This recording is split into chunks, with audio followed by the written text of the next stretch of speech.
CI గారు. ఎవరంటే సమాధానం చెప్పండి. అమ్మాయిని కాపాడమని అడిగితే ఏమన్నారు సార్ ఎస్ఐ గారు? మా డ్యూటీ 10 to 5. రేపు ఉదయం వచ్చి 10 గంటలకు కంప్లైంట్ చేయమన్నారు సార్. మరి కొంపలు అంటుకోవడం లాంటిది ఏదో విన్నాను. కొంపలు అంటుకుపోతున్నాయి రమ్మంటే పోలీస్ స్టేషన్కి ఎందుకు వచ్చావు, ఫైర్ స్టేషన్కి వెళ్ళొచ్చు కదా అన్నారు సార్. ఎంత ధైర్యం నీకు? నా స్టేషన్కి వచ్చి అన్నీ కొట్టావా?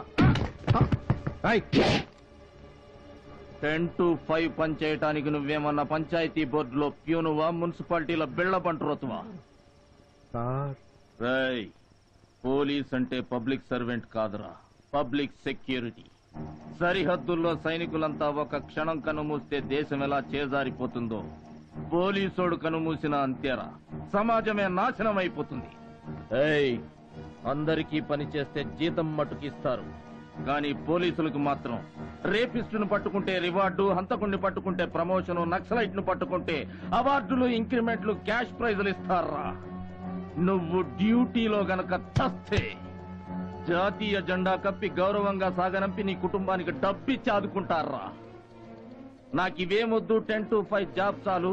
సాయంత్రం సినిమాకెళ్తా, పార్ట్ టైం పక్కలేస్తానంటావా?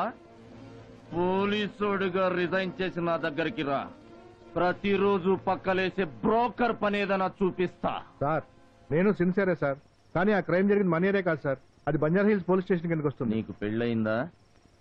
అయింది సార్. నీ పెళ్ళాం అందంగా ఉంటుందా? సూపర్ అండి. రేపు నీ పెళ్ళాం సంధ్య 35mm లో సెకండ్ షో సినిమాకి వెళ్ళొస్తుంటే అక్కడెవడో ఆవిడ చెయ్యి పట్టుకుంటే అది జూబ్లీ హిల్స్ ఎస్ఐ చూసి ఇది మన ఏరియా కాదు, మనకెందుకులే అని ఊరుకుంటే రేప్ జరిగిపోయాక నీలే పోయింది శీలమే కదా అని సర్దుకుపోతావా? పరువు పోయిందని ఊరేసుకుని చస్తావా? మాట్లాడవే. ఈ దేశంలో ఎక్కడికైనా వెళ్లి డ్యూటీ చేయగల అవకాశం ఒక్క పోలీసోడికే ఉందిరా. పోలీసోడికి స్టేట్ లిమిట్స్, స్టేషన్ లిమిట్స్ అంటూ ఉండవురా. ఎక్కడ నేరం జరిగితే అక్కడ ప్రత్యక్షమయ్యేవాడేరా పోలీస్ అంటే. Understand? I'm sorry sir. That's good. వీళ్ల మీద కేసు బుక్ చేసి సెల్లో పెట్టి రేపొద్దున కోర్టులో ప్రొడ్యూస్ చెయ్యి. అలాగే వీళ్ళని సగౌరవంగా నీ జీప్ లో తీసుకెళ్లి ఇంటి దగ్గర డ్రాప్ చెయ్యి. Yes sir.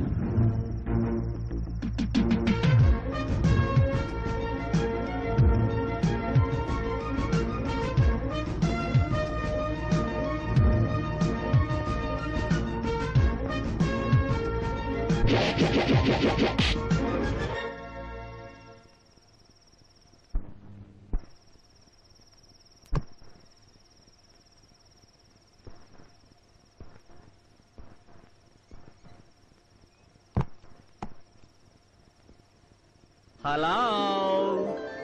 సారీ అండి, బలరాం గారు ఇంట్లో లేరు. మీకు తెలుసు కదా, ఆయన డ్యూటీలో ఎంత సిన్సియరో ఇంట్లో కూడా అంతే సిస్టమేటిక్. సాయంత్రం పెందలాడి ఇంటికొచ్చి వాళ్ళ ఆవిని తీసుకుని జాలీగా సినిమాకి వెళ్లారు.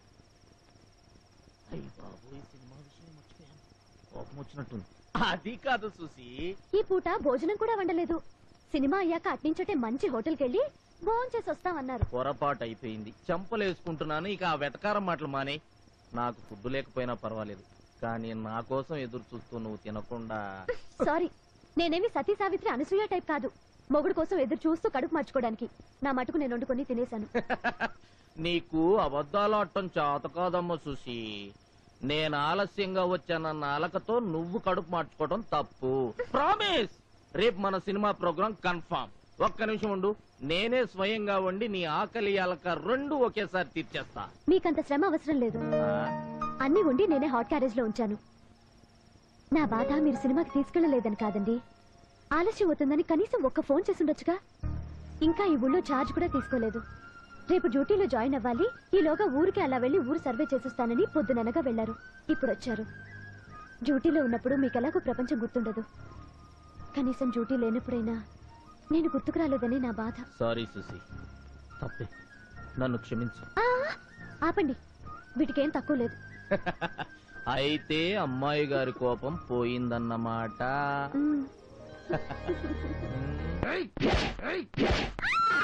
No!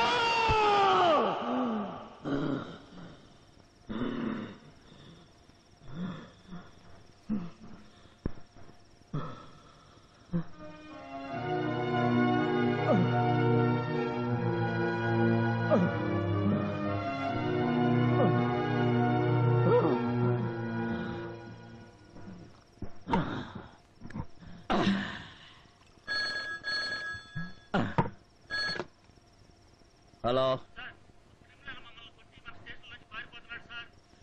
ఎవడ్రా వాడు?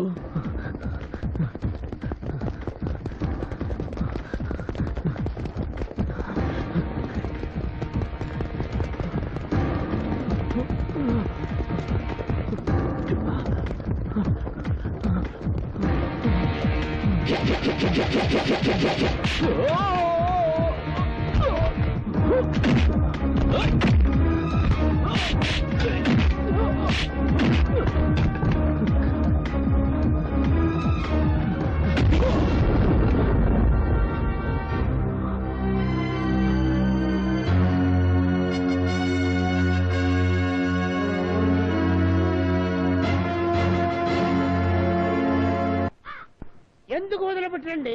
అసలు నా మనవాడు ఏం తప్పు చేశాడని అరెస్ట్ చేశారు. మీ వాడి మీద చాలా కేసులున్నాయండి. కేసులు పెట్టడానికి పోలీసు వాళ్ళకి వంకలు, తప్పించడానికి లాలో బొక్కలు ఉంటాయని మాకు తెలుసండి. మీ వాడి మీద మామూలు కేసులు కాదండి, kidnapping, attempt to rape, cheating, ఇన్ని కేసులున్నాయి.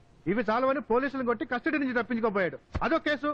ఉంటాయండి, పెట్టుకుంటే ఎన్నైనా ఉంటాయి. రాజీవ్ గాంధీని మరణం చేస్తే నా మనవాడిని పెట్టుకుంటే కేసు ఉంటుంది. మెడలో ఉన్న ఆంజనేయ స్వామి పిల్లలో సైరన్ పెట్టుకుంటే కేసు ఉంటుంది. వేరే మందు పాత్రలకి సత్య పోలీసులకి నా మనవాడే కారణం పెట్టుకుంటే కేసు ఉంటుంది. అంటే మీ మనవడు నోట్లో ఎన్ని పళ్ళున్నాయో కూడా తెలియని అమాయకుడు అంటారు. సిఐ గారు, మీ వాడికి మూతి మీద మీసం వచ్చిన సంగతి కూడా తెలియదంటారు. అల్లానికి బెల్లానికి కూడా తేడా తెలియని అమాయకుడు అంటారు. లవ్ అంటే అదో రకం పువ్వా అని అడిగేంతటి వెనకటి జనరేషన్ అంటారు. పుట్టింది 20th సెంచరీ అయినా మైండ్ మాత్రం 12th సెంచరీ అంటారు. టోటల్ గా మీ వాడికి ఆ అమ్మాయికి ఏ సంబంధం లేదంటారు. లేదని ఎవడన్నాడు? సంబంధం ఉంది. లీగలా ఇల్లీగలా? అది నిప్పులు గడిగిన వంశం. భోజనాల్లో ఎంగిలి పడతామో గాని సంబంధాల్లో ఎంగిలి పడం. అయినా సంబంధం అంటే అక్రమ సంబంధమేనా? వాడేం పక్కింటోడి పిల్లాన్నో వాడి ఫ్రెండ్ ఎవరినో ఎత్తుకెళ్ళలేదు. ఆ అమ్మాయి ఇష్టం లేకుండా తీసుకెళ్ళలేదు, ఇష్టపడి వదలలేదు. వాడికి అమ్మాయికి మధ్య ఏం జరిగిందో విని వాడిది ప్రేమో మోసమో మీరే తెలిసి చెప్పండి. మధు,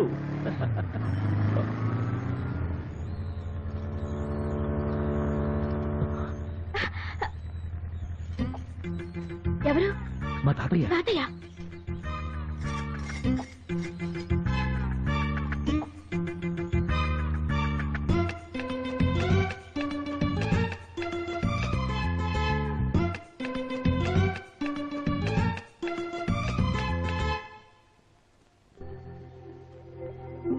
ఏంట్రా అలా గుట్టకలు మింగుతున్నావు?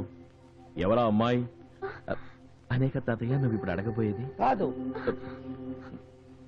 అమ్మాయి ఎవరు నువ్వు? తనే మధులత. ఐశ్వర్యారాయ్ అన్న లెవెల్లో చెప్తావేరా? ఇంట్రొడక్షన్ లేకుండానే తెలియడానికి ఈ అమ్మాయి ఏమైనా ఇందిరాగాంధీయా? మొదలత మొదలత. ఏ అమ్మాయి వయసుకు వచ్చిన కుర్రాడు బండి వెనక ధీమాగా కూర్చొని వాడి నడుపు పట్టుకుని జంకు బొంకు లేకుండా తిరుగుతున్నావంటే మా వాడితో పరిచయం నీకు బాగుందన్నమాట. మాట్లాడవే. తను అడిగితే ఏం చెప్తాం తాతయ్య? అవునరా, తన్ను అడగకూడదు, నిన్ను పెళ్లి కాని అమ్మాయిని వెంటే తిరుగుతావారా రాస్కల్? పెళ్ళైన అమ్మాయితో తిరిగితే బాత్తారు. ఏ నవ్వులాటగా ఉందా? కాదు, లవ్వులాటగా ఉంది. ఏంట్రా కోసావు? అయ్యో తాతయ్య, ఏమైంది తాతయ్య? ఏం కాలేదు కదా తాతగారు. పరిగెత్తే వయసు అయితే నడుస్తూ పరిగెత్తొచ్చు కదా. ఎముకేమైనా విరిగిందేమో. ఉన్నవే అవి కూడా విరిగితే ఎలా? అయ్యో, అయితే వెంటనే డాక్టర్ పిలుస్తా. ముందు ఫోన్ చెయ్యి.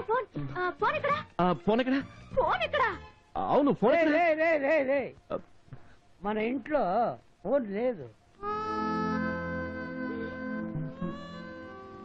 చేసిన ఓవర్ యాక్టింగ్ చాలు, ఇంకా పైకి లేవండి. ముందు విషయానికి రండి. ఏంట్రా చేతులు కట్టుకున్నావు? చలేస్తుందా? మర్యాద. మర్యాద ఓహో, నాకిచ్చే మర్యాద సరే సరే, అసలు ప్రేమ మర్యాదలు ఏమైనా పాటించారా? అదేరా, నీ ప్రేమ విషయం నాకు ఎలాగో చెప్పలేదు. కనీసం అమ్మాయి ఇంట్లో వాళ్ళకైనా తెలుసా? అయ్యో, ఆ బాధ్యత మీరే తీసుకోవాలి తాతయ్య. నేనా? అవును తాతగారు, మా అమ్మా నాన్న చాలా మంచివాళ్ళు.